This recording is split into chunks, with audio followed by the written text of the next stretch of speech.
কালকে বিমান দুর্ঘটনায় মৃত্যু হয়েছে কতজনের জানেন? 20 জনের। এর মধ্যে দেখা যাচ্ছে অধিকাংশই ছিল শিশু, যার মধ্যে শিশুই মনে হয় 17 জন।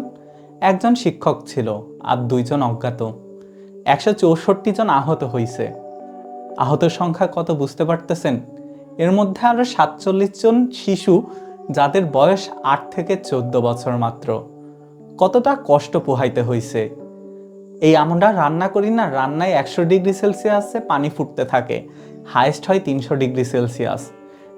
ওইখানে কত ডিগ্রি সেলসিয়াস হয়েছিল জানেন? 1000 থেকে 1500 ডিগ্রি সেলসিয়াস। এই আগুনের তাপ সহ্য করছে তারা। তাদের কতটা কষ্ট হয়েছে।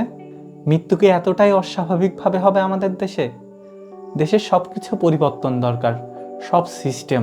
ভাই, কিচ্ছু দরকার নাই, সব পরিবর্তন করেন আগে। দেশের মানুষের একটা জিনিস, অপঘাতে যেন মৃত্যুটা না হয়।